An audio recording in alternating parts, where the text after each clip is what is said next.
Get your filthy hands off that notebook now! The whole room heard it. Dead silence. Grace held a page that had fallen from the table. It dropped. I was just picking it. Don't! Brenda stepped closer. You scrub toilets. Grace's hands trembled. I know what I saw on that page. Son of a det. And you think you're smarter than 200 geniuses? Security came. Grace walked out past 30 silent faces. Not one person moved. But here's what nobody in that room understood. That notebook had crushed 200 elite experts for 8 months straight. All of them failed. And the only person alive who could decode it just got thrown out like she was nothing. Unbelievable, right? But wait. Because what happened 6 hours before that moment changes everything. 6 hours earlier, 11:40 p.m. The 40th floor was empty. Just Grace, her mop cart, and the hum of machines left running overnight. She'd cleaned this floor for 2 years. The linguistics lab, the conference rooms, the walls covered in printouts of notebook pages nobody could read. Hundreds of symbols, strange markings, charts and sticky notes with question marks. Every night she glanced at them. Every night she looked a little longer. She never told anyone. Tonight, a draft of air pushed a printout off the edge of a desk. Page 94. It landed face up near her cart. Grace picked it up. Her breath stopped. In the bottom margin, a cluster of symbols she recognized. Not from any university, not from any training program. From a cracked green dictionary her grandmother gave her when she was 10 years old. She tilted the page under her cart's clip light. Her lips moved, sounding out shapes the way she'd done since childhood. One word, then another, then a phrase.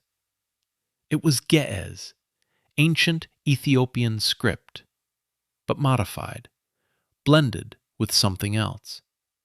A phonetic pattern she'd seen before in an old Occitan grammar book she'd found at Goodwill for $2.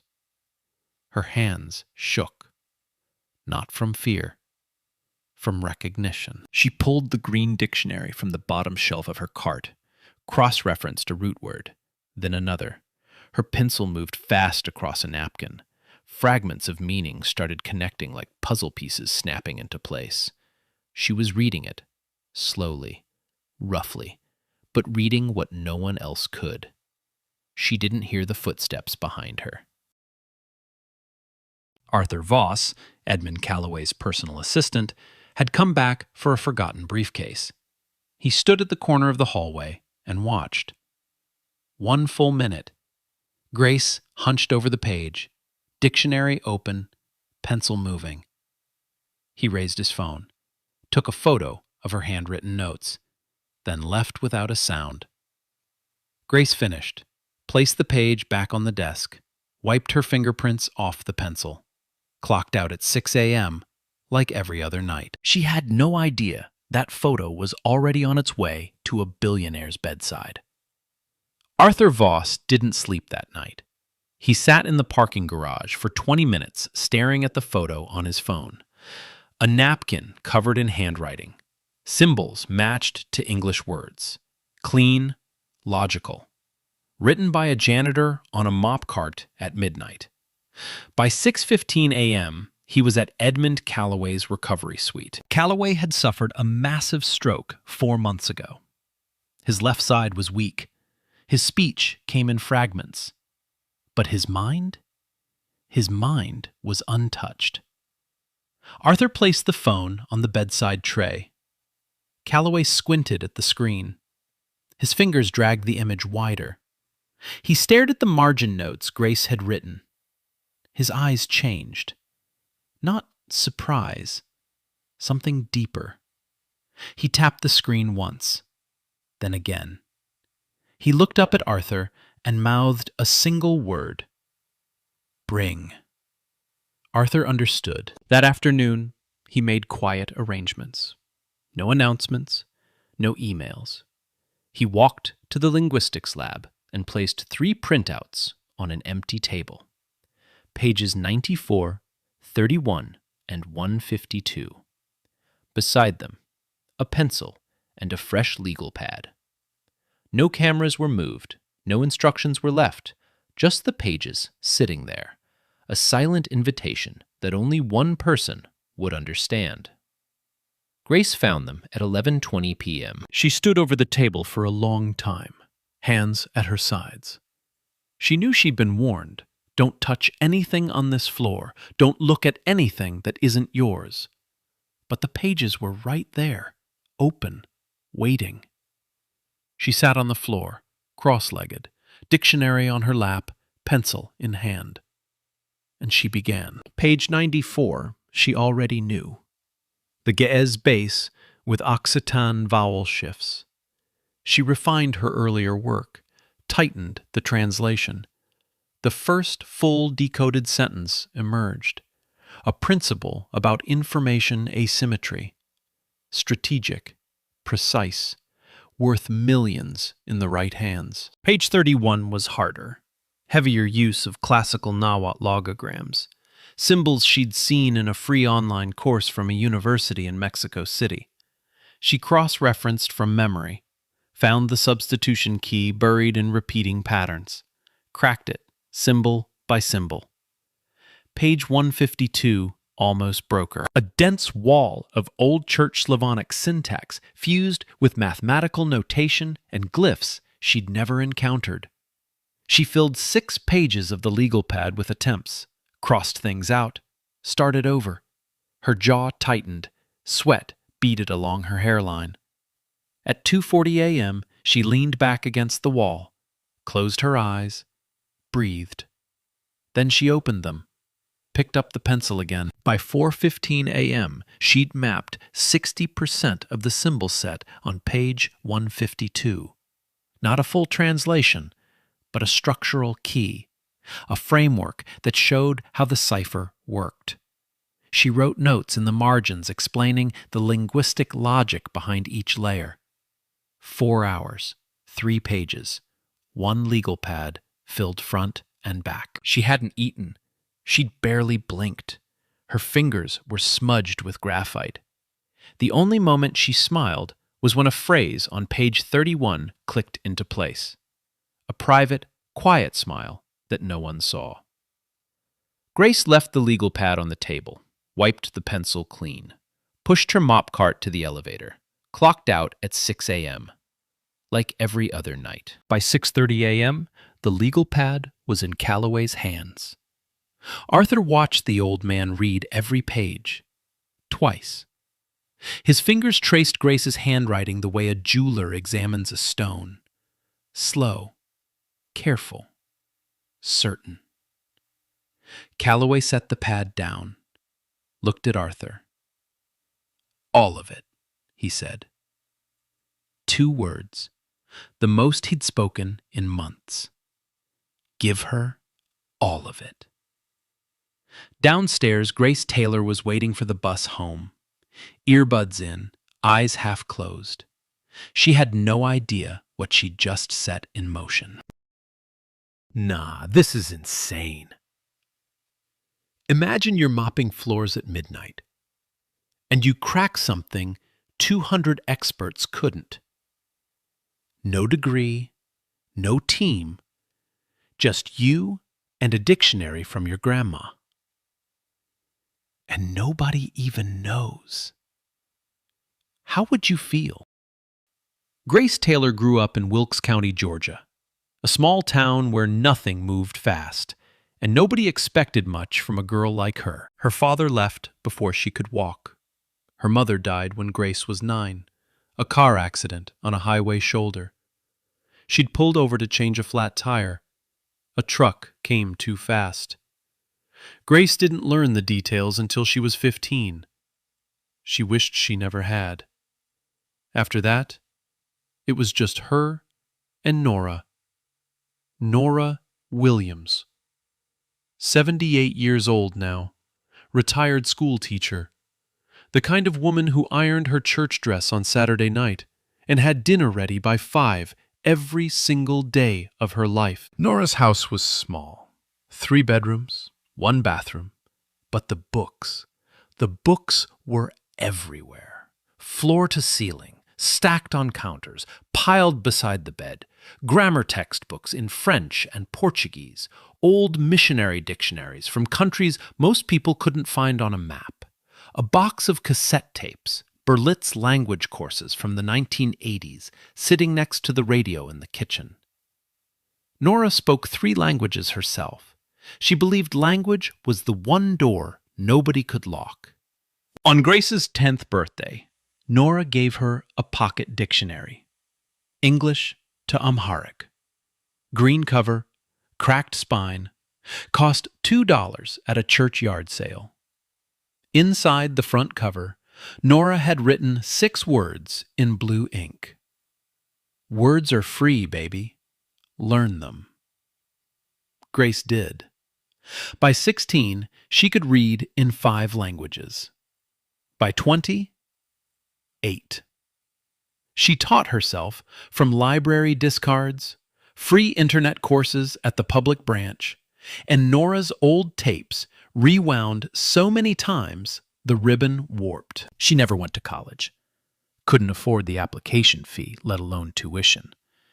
She moved to Boston at 22. Janitorial work was the only job that didn't ask for a resume she couldn't fill. But here's what nobody understood about Grace. She didn't dream of being discovered. She'd been invisible her whole life, and she'd made peace with it. Language wasn't a career path. It wasn't a plan. It was the one thing that was hers. Private. Sacred. The one place where she was free. That's what made Brenda's words cut so deep. It wasn't just humiliation. It was someone reaching into the only space Grace had and telling her she didn't belong there either. The call came at 5:45 a.m. Grace had just clocked out. Arthur Voss. She'd never spoken to the man before. He said 3 sentences. Mr. Calloway would like to meet you. Rooftop garden. 6:30 a.m. Grace almost hung up. She thought she was being fired. She looked down at herself. Gray uniform, scuffed sneakers, a coffee stain on her left sleeve from the break room. She didn't have time to change. She didn't own anything better in her locker anyway. She went. The rooftop garden sat on the 52nd floor. Open sky. Boston's harbor stretched out below. The morning air was cold and sharp. Grace had never been up here. Janitors didn't get rooftop access. Edmund Calloway was already there. Wheelchair. Thin blanket across his lap. His left hand rested on the armrest, still weak from the stroke. But his eyes were locked on Grace from the moment she stepped through the glass door. Arthur stood beside him. He placed the legal pad on the table between them. Grace's handwriting, her translations, her margin notes. Mr. Calloway would like you to explain what you did, Arthur said. Take your time. Grace stared at the legal pad. She'd never explained her process to anyone, not once in her life. There was never anyone to explain it to. She started slow. The base layer is Ge'ez. It's an ancient Ethiopian script. I recognized it because my grandmother had a dictionary that used the same writing system. She pointed to the phonetic markings. These are Occitan vowel shifts, Provençal dialect. I taught myself from a grammar book I found at Goodwill. $2 bin. She moved to page 31. The logograms here are classical Nahuatl. I picked them up from a free course online. A university in Mexico offered it for nothing. Arthur glanced at Calloway. The old man hadn't blinked.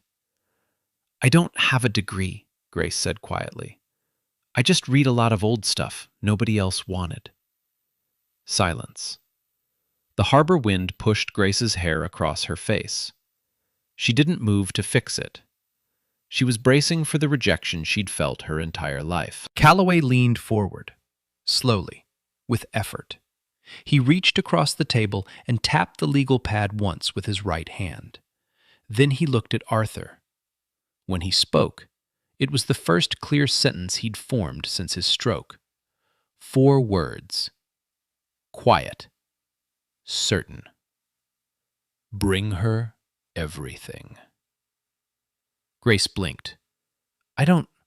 What does that mean? Arthur slid a key card across the table. White plastic, her name printed on the front. Level 5 clearance. It means Mr. Calloway wants you to decode the entire notebook, Arthur said. All 200 pages. Grace looked at the key card, then at Calloway, then back at the card. I'm the janitor, she said. Arthur's expression didn't change. Mr. Calloway doesn't care what your badge says. Grace picked up the key card, held it with both hands like it might disappear. She'd never had a card with her name on it that opened anything important. She slipped it into her back pocket, right next to the green dictionary. She didn't know it yet, but the moment that key card touched that dictionary, everything was about to change. And not everyone in that building was going to be happy about it. The news traveled fast. By noon, the entire 40th floor knew. A new consultant had been granted Level 5 access to Calloway's notebook. Full clearance, no restrictions. Brenda Whitfield found out at 12:15 p.m. She was mid-sentence in a team briefing when Stuart Nolan leaned over and whispered the name. She stopped talking. The janitor? Stuart nodded. Brenda didn't yell. She didn't slam the table. She set her pen down with the kind of calm that made everyone in the room stop breathing. She found Arthur Voss outside Calloway's suite 14 minutes later. This is a national-level cryptolinguistic project. Her voice was measured, professional, but her eyes were not. 8 months of work by credentialed experts, peer-reviewed professionals, and you're handing the keys to a woman who empties trash cans? Arthur didn't flinch. Her translation of page 94 was more accurate than anything your team produced in 8 months. Brenda smiled, the kind of smile that has no warmth in it. We'll see.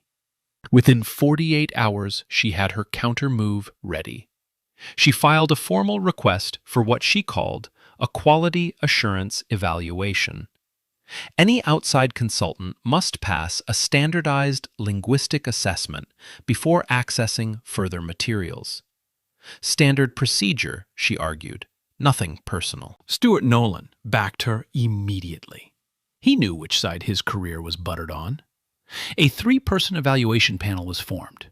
Brenda, Stuart, and Dr. Helen Prescott, a retired Oxford linguist flown in as a neutral third party. The test was scheduled for Friday. Meanwhile, the Whisper Network did what Whisper Networks do. The janitor, who reads ancient languages. Have you heard? Some people laughed. A few were curious. Most shook their heads and went back to their coffee. But the small things told the real story.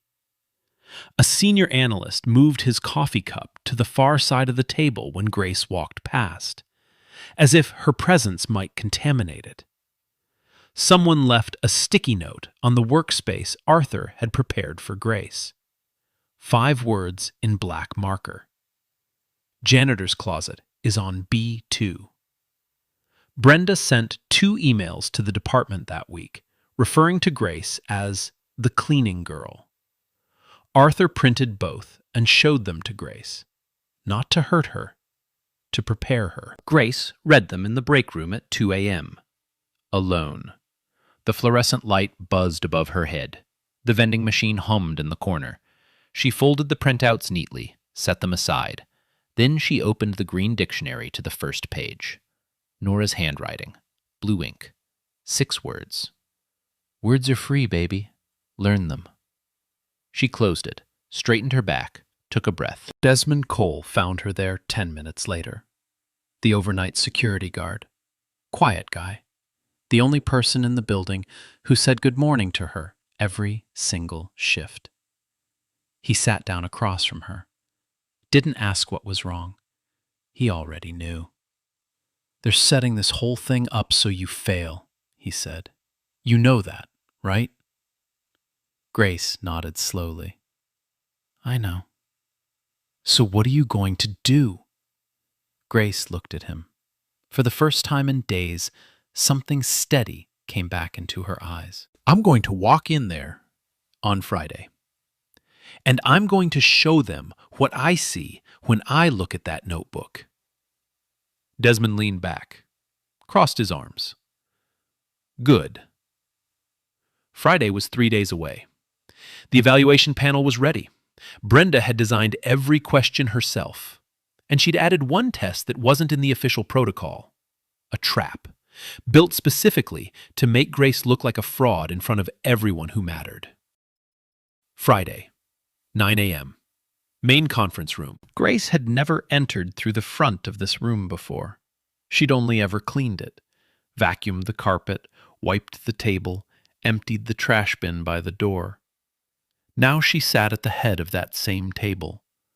Brenda Whitfield sat across from her, posture perfect, arms folded.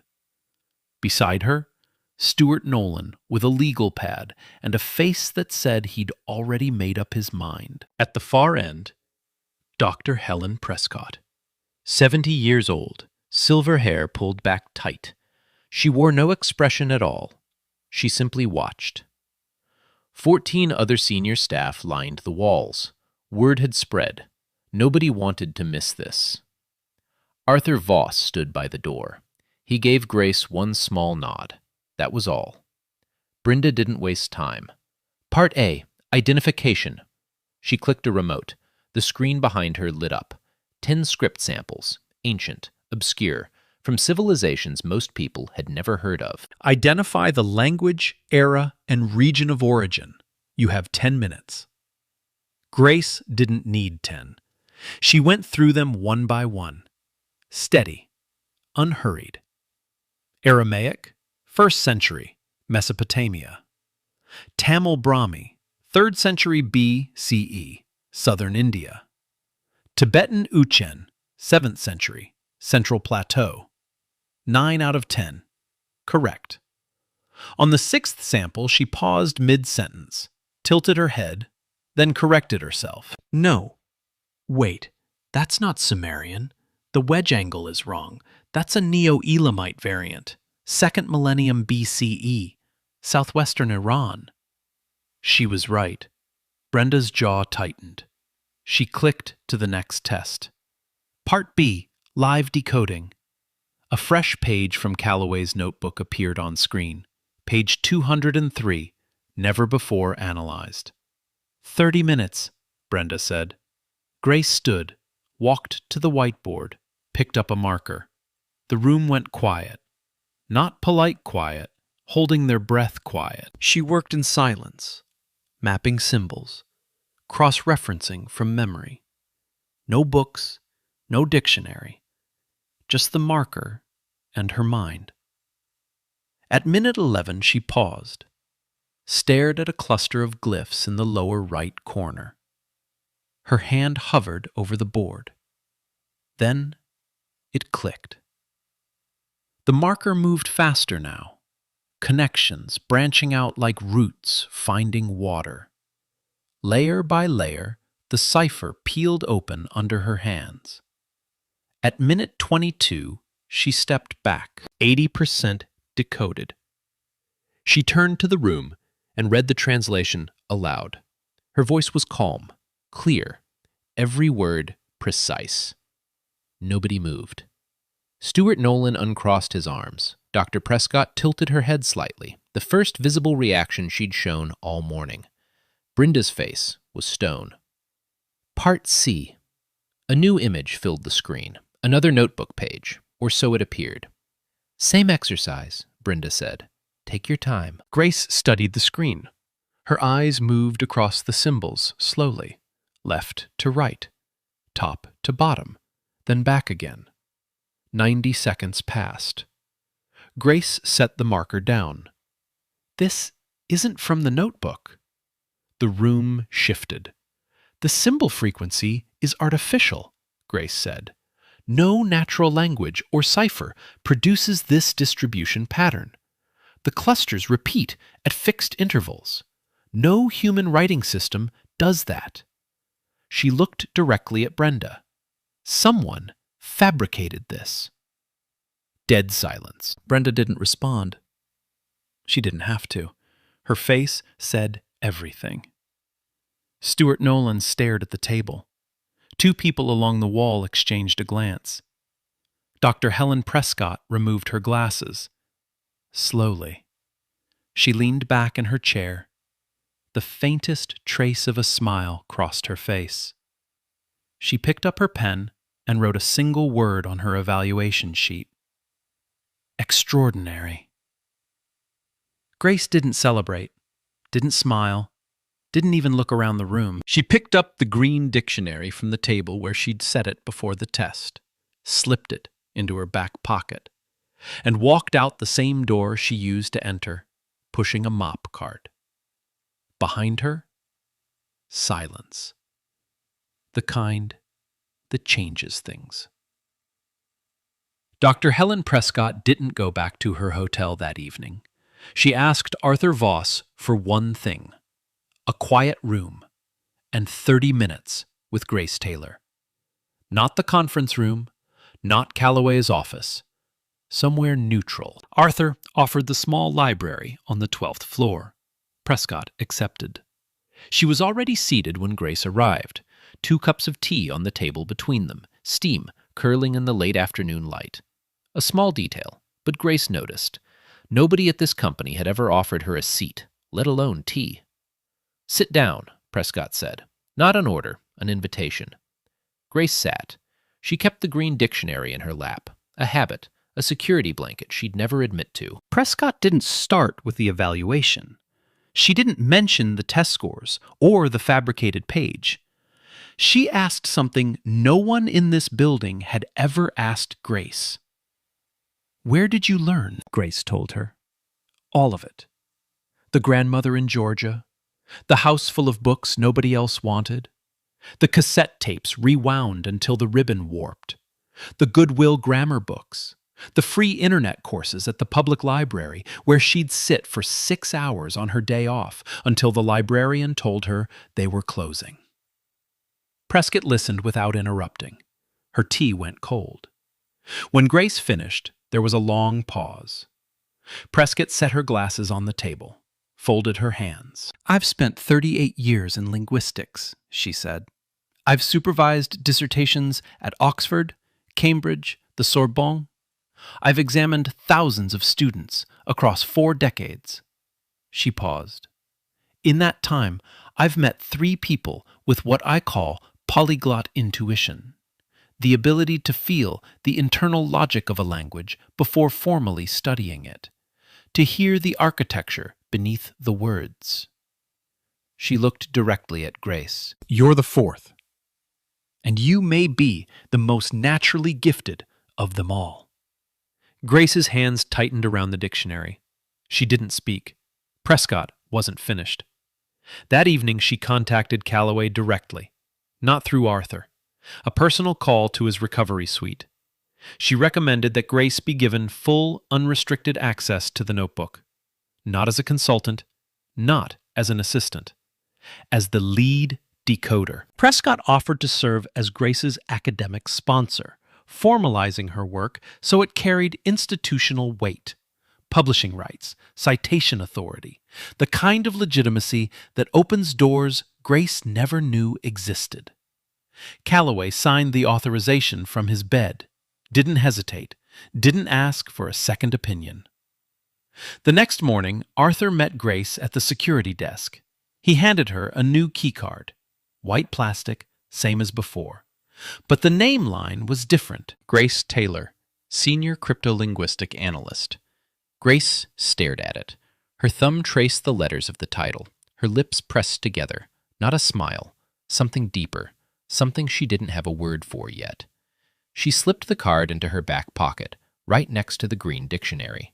Two things in one pocket now, a $2 dictionary from a churchyard sale, and a title nobody in this building ever imagined she'd hold. Down the hall, Brenda Whitfield was clearing her personal items from the lead analyst's office. She hadn't been fired. She'd been reassigned to a review role. Support capacity. She carried the box to her new desk without a word. But her hands were shaking. And she wasn't done.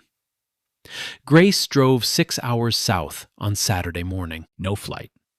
She couldn't justify the cost. Not yet. The new title didn't come with a paycheck until the paperwork cleared. So she drove. Windows down, radio off, just the highway and her thoughts. Wilkes County, Georgia looked the same as it always did. Red clay shoulders along the road, pine trees so thick the sunlight had to fight through. The smell of earth and rain and something sweet she could never quite name. Nora's house sat at the end of a gravel path, white paint peeling at the corners, a porch swing that creaked whether anyone sat in it or not, and through the screen door, the smell of cinnamon and old paper. Nora was on the porch waiting. She always knew when Grace was coming. She said she could feel it in her knees. Grace sat beside her on the swing. For a while, neither of them spoke. Just the cicadas, the creak of the wood, sweet tea sweating in mason jars on the railing. Then Grace told her everything. The notebook, the symbols, the midnight translations, the evaluation, the new title on the key card. All of it. Nora listened the way she always listened, still, patient, hands folded over her apron. When Grace finished, she waited for the reaction, the pride, the celebration. Nora had earned this moment more than anyone. But Nora didn't celebrate. She turned to Grace. Her eyes, clouded now with age but still sharp underneath, searched her granddaughter's face. "Do they see you, baby?" she asked. "Not what you can do. You." Grace opened her mouth, closed it. She didn't have an answer. The swing creaked. A mockingbird called from the pine tree by the fence.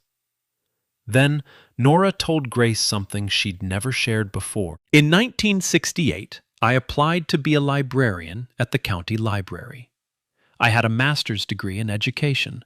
I spoke 3 languages. I'd been teaching for 11 years. She paused.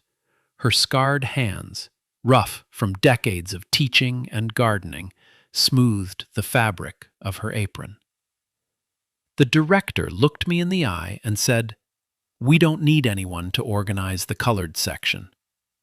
Grace's chest tightened. "I never applied anywhere again," Nora said. "I bought my own books instead." The words sat between them, like something heavy and fragile at the same time. Grace understood now. The house full of books, the dictionaries in languages nobody in Wilkes County spoke, the cassette tapes, the green pocket dictionary.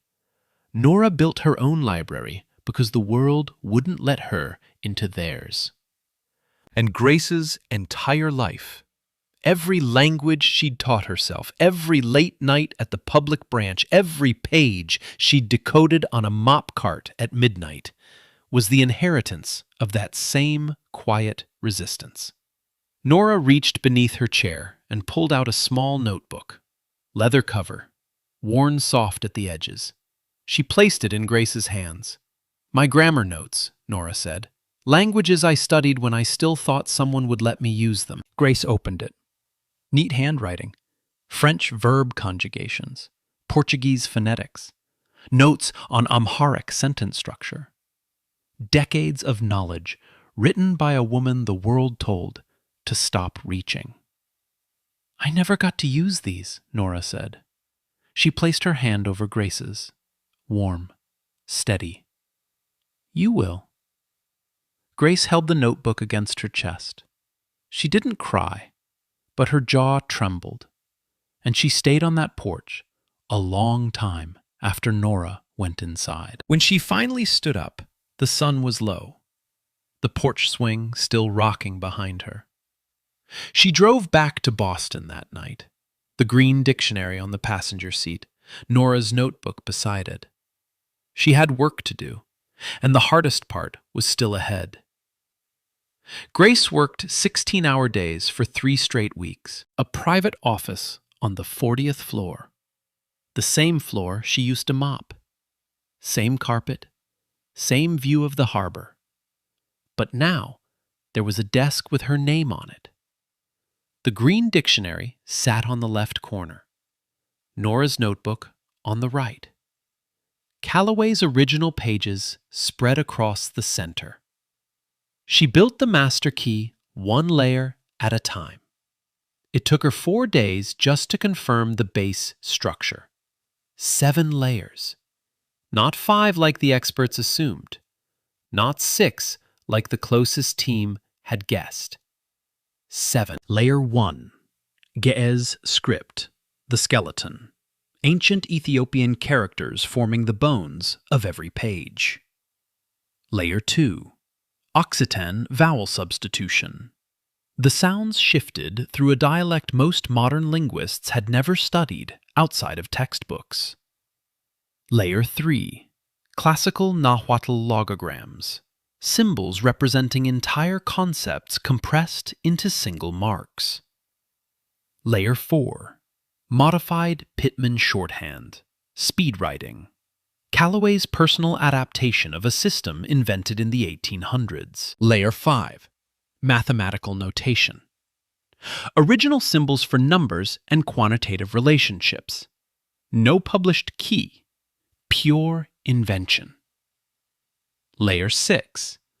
Old Church Slavonic syntax. The grammar that held everything together. Sentences structured in a language dead for centuries. Layer 7. Personal glyphs. Invented from scratch. Symbols for names, dates, proprietary terms that existed only in Calloway's mind. That was why 200 experts failed. Each one knew a piece. A Ge'ez scholar could read Layer 1 but hit a wall at Layer 2. A cryptographer could crack the shorthand but couldn't parse the Slavonic grammar underneath. The AI teams found patterns but couldn't assign meaning. Everyone was looking through their own keyhole. Nobody had the full ring of keys. Grace did. Not because she was smarter than all of them, but because her education was built from the same chaos Calloway had used. Discarded books, dead languages, forgotten systems. She learned the way he wrote, sideways, through back doors, from sources nobody in the mainstream thought to look at. And Layer 7, the personal glyphs, she cracked because she'd cleaned his office for 2 years. She knew which books sat on his shelf. She'd seen the spines, dusted them, read the titles out of habit. His references were her references, not by design, by proximity. By the end of week 2, she had a 40-page master key, a Rosetta Stone for the entire notebook. Then Brenda made her move. A formal complaint filed with the board of directors. Breach of protocol. Unvetted personnel handling sensitive intellectual property. Potential corporate espionage. The language was legal, but the intent was clear. Kill the project. Remove Grace. An emergency board meeting was scheduled for Thursday. 15 directors, 3 outside counsel. If the board ruled against Grace, the project would be suspended and she'd be terminated immediately. Arthur brought her the news at 9 p.m. on Monday. Grace was still at her desk. Page 146 open in front of her, pencil in hand. She didn't panic. She didn't argue. She asked for one thing. Let me present the translation myself. Arthur hesitated. Grace, these are board members, corporate lawyers. This isn't... If what I decoded is real, the work speaks for itself. She looked at him, steady. If it's not, I'll leave. No fight. Arthur stared at her for a long time. Then he picked up his phone and made the call. Thursday, 10 a.m., boardroom, 52nd floor. 15 directors seated around a mahogany table. 3 attorneys with open laptops. Stuart Nolan in a navy suit pretending to review notes. Brenda Whitfield at the far end, composed, prepared, certain. Dr. Helen Prescott sat near the window, quiet, watching. And on the wall-mounted screen, Edmund Calloway, live from his recovery suite. The first time he'd appeared before the board since his stroke. His face was thinner, but his eyes were the same. Grace entered carrying one folder. She was wearing her janitor's work pants, gray, creased, the same ones she wore every shift. She hadn't had time to change. She'd been translating until 4 a.m. and came straight from her desk. The green dictionary was in her back pocket. 15 directors looked at her, some confused, some skeptical. One almost laughed. Grace set the folder on the table, opened it. This is the complete decoded translation of Mr. Calloway's notebook. 214 pages. Every symbol, every layer. She let that land. The notebook contains a strategic framework Mr. Calloway called the quiet architecture. It includes protocols for ethical data governance, guidelines for artificial intelligence deployment, a philanthropic structure allocating $3 billion, and a merger framework that anticipates regulatory changes 5 years from now. The room shifted. Finance directors leaned forward. An attorney stopped typing. I'll walk you through 3 sample pages. Then, I'd like one of you to choose a random page I haven't seen before, and I'll decode it live. Brenda's expression didn't change, but her pen stopped moving. Grace began. Page 94. She broke down each cipher layer on the whiteboard. Ge'ez base, Occitan phonetics, Nahuatl logograms. She showed the master key, showed the logic, every step traceable, every connection verifiable. Page 31. Faster now. The room was leaning in. Stuart Nolan had forgotten to pretend he wasn't impressed. Page 152. The hardest page. The one that had nearly broken her at 2:40 a.m. 3 weeks ago. She decoded it completely, read the translation aloud without pausing. Then she stepped back. Pick a page. A director near the center, gray-haired, reading glasses on a chain, opened the original notebook to a random spread. Page 189. He held it up. Grace studied it for 60 seconds. Her eyes moved across the symbols. Her hand found the marker. She turned to the whiteboard and wrote, layer by layer, symbol by symbol. The room was silent except for the squeak of the marker. 3 minutes. She stepped back, read the decoded text aloud. A strategic directive on data privacy. Specific, detailed, language that only Calloway could have authored. Every head turned to the screen. Calloway's face filled the monitor. He'd been watching without moving, without blinking. When Grace finished, he leaned toward the camera. His voice was slow, every word deliberate, the effort of speech visible in the tension of his jaw. That is exactly what I wrote. He paused. Every word. His eyes were wet. The room didn't breathe. Dr. Prescott closed her notebook. Brenda Whitfield sat motionless. Stuart Nolan stared at the table. The board voted. Unanimous. The quiet architecture framework was adopted effective immediately, and Grace Taylor was appointed to a position that had never existed until that morning: Director of Linguistic Strategy. Grace stood by the whiteboard, marker still in her hand, the green dictionary in her back pocket. She didn't smile. She didn't need to. The work had spoken, and every single person in that room heard it. The first thing Grace did with her new title surprised everyone. Arthur handed her the offer letter that afternoon.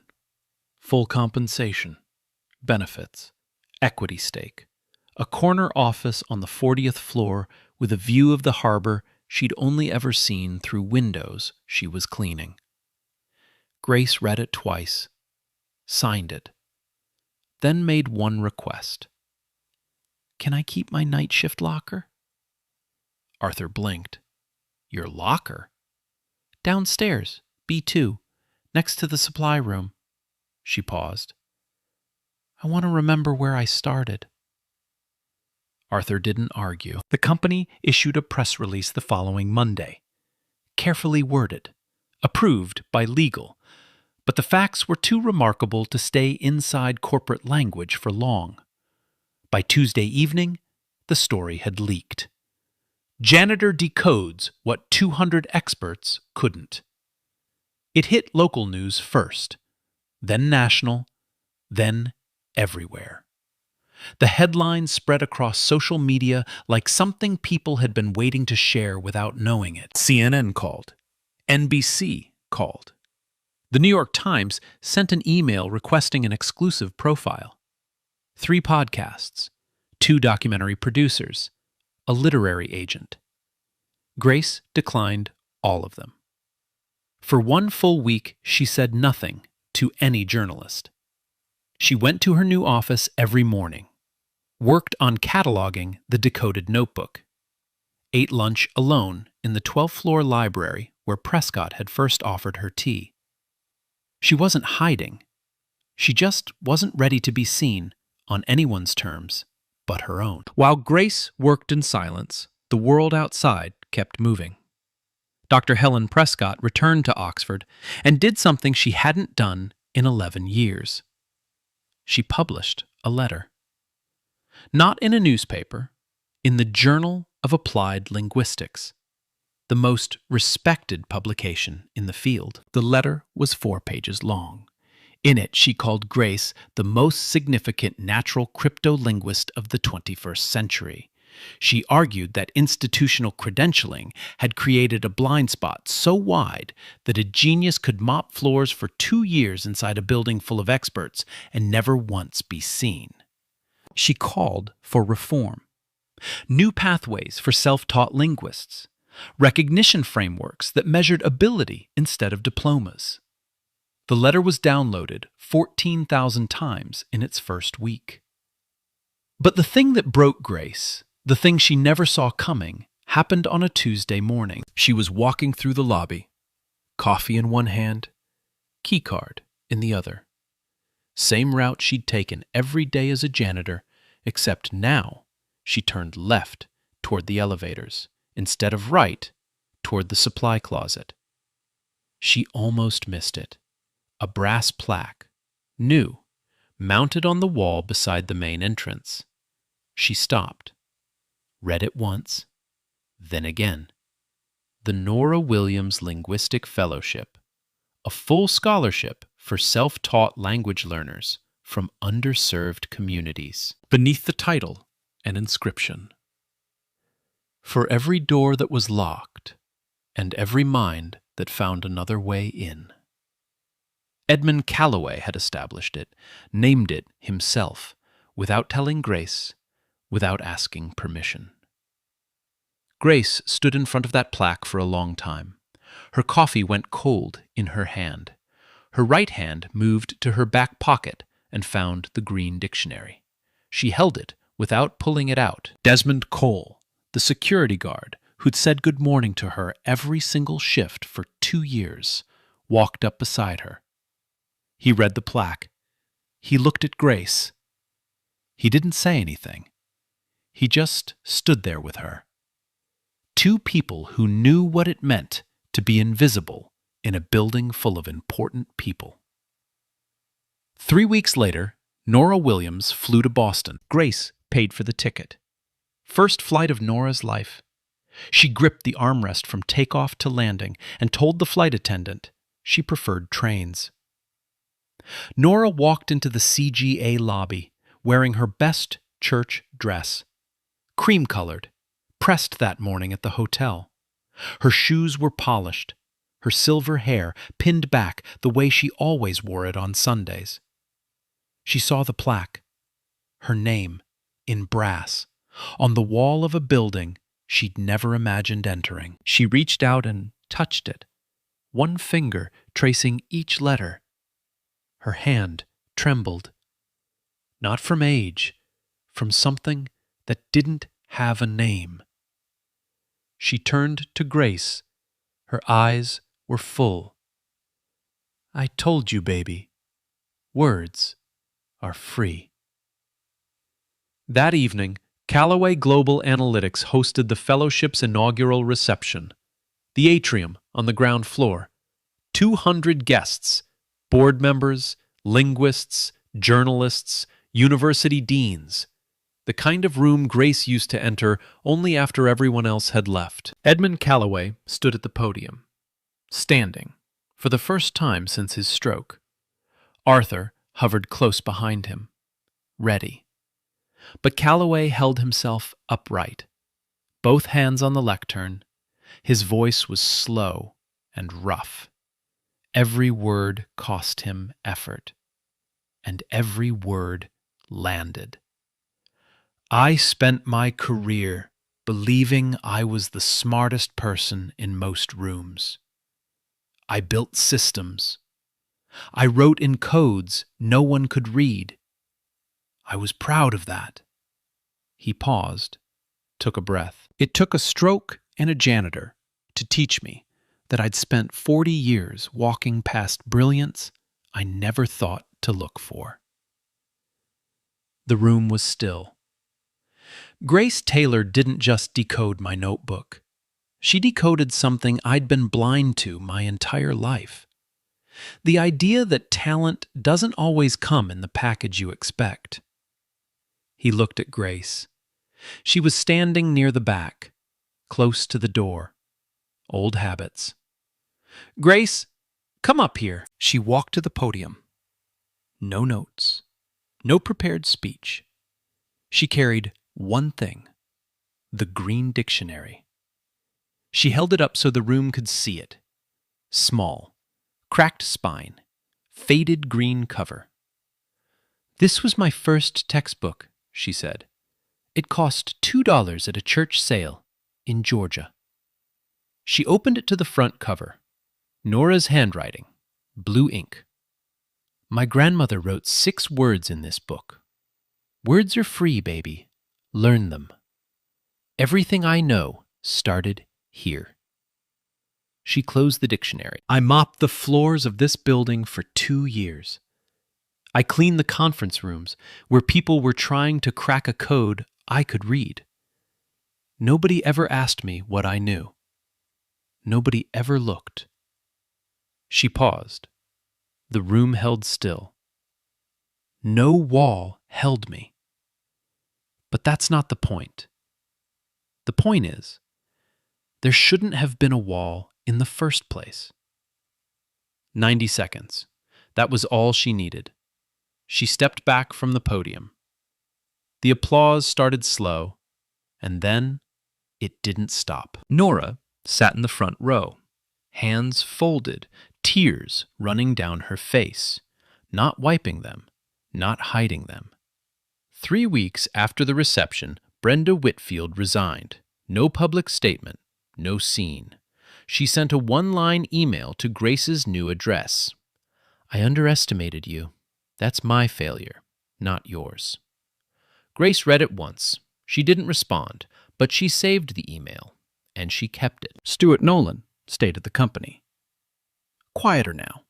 He started mentoring junior analysts that fall, showing up earlier, listening more.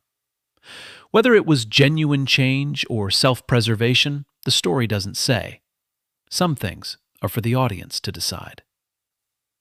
On the first day of the Nora Williams Fellowship, the morning the first scholarship recipient arrived at CGA, a package was waiting on her desk. A pocket dictionary, English to Amharic, green cover, same edition as Grace's, found on eBay for $12. Inside the front cover, Grace's handwriting, black ink. Someone believed in you before you walked through this door. Now walk. So where are they now? Grace Taylor leads a team of 12 at Callaway Global Analytics. She hired 3 of the Nora Williams Fellows as her first analysts. None of them had degrees.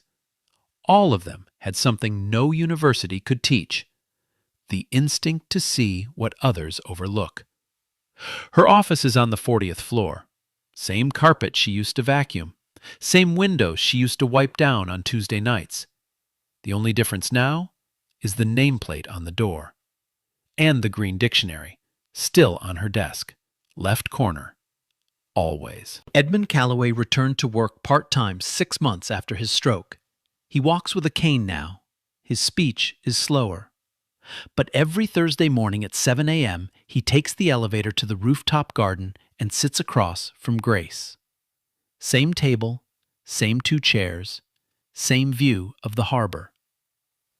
They don't talk about the notebook anymore. They talk about language, about education, about who gets seen and who gets skipped. Sometimes they sit in silence and just drink their coffee. It's enough. Dr. Helen Prescott co-authored a paper with Grace for the journal Linguistic Inquiry. Grace's name appears first.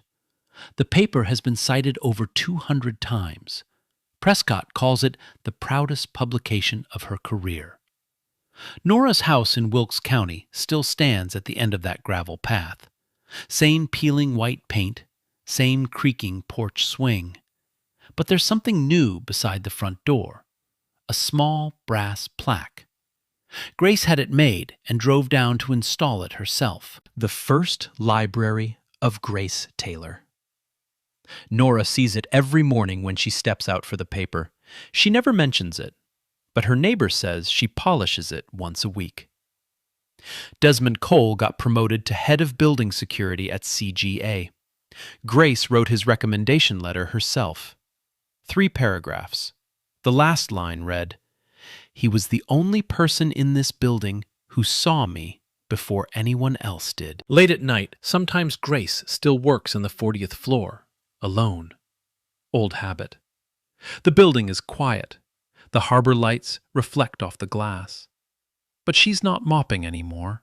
She sits at her desk, Callaway's notebook open beside her. Not decoding, writing. Her own notes, her own system, her own hybrid script built from every language she's ever loved. In the margin of the first page, a small drawing, a green book, cracked spine, faded cover. She smiles, puts the pencil down, goes home. A $2 dictionary, a mop, and a mind no wall could hold. Remember that. Man, this breaks me. Imagine you're mopping floors every night in a room full of geniuses, and you're the one with the answer. But nobody asks. Nobody looks.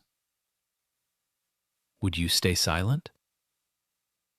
Tell me in the comments.